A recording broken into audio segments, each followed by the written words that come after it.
اللهم فك قيدنا وفرج همنا.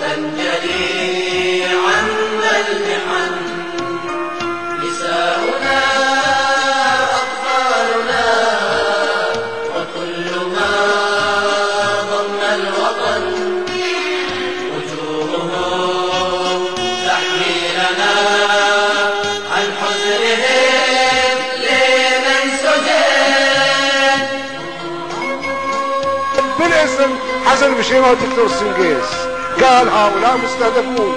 هاي الشغل كله تمهيد لاعتقالي، وانا كنت مستعد للاعتقال، ما عندي مشكلة، من اليوم انا مستعد اعتقل.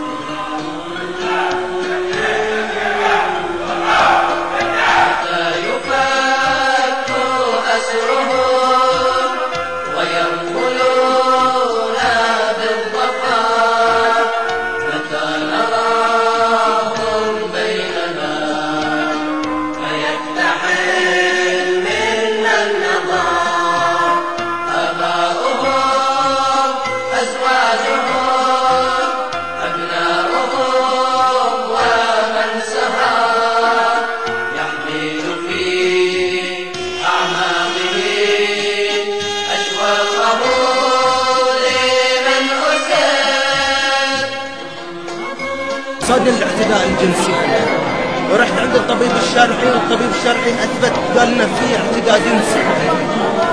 ليش قالوا انه ما في اعتداء جنسي؟ يعني احنا في السجن الانفرادي وصار لنا مده ما نسبح الان وما نلتقي في محاميين، تعتبر احنا في حد الخطر لان قد دائما يهددونا في اعراضنا، يعني انا شخصيا يعني اكثر شيء يهددون في زوجتي يعني.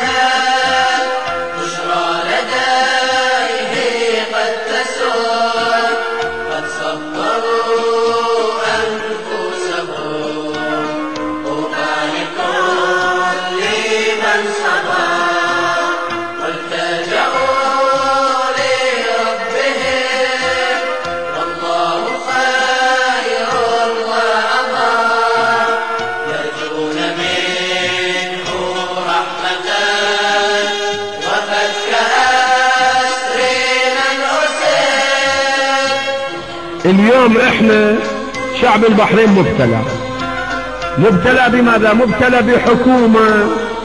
هذه الحكومة ظلمها وين؟ شوف وين ظلمها. هي تمارس العنف، وهي تمارس التخريب، وهي تستعين بالاجانب، وهي تطعن الوطنية في الخاصرة، وهي اللي تمارس الضرب، وهي اللي تمارس الدعاية والإعلام كلها. وفوق من هذا تتكلم بعدين بالمثل والأخلاق.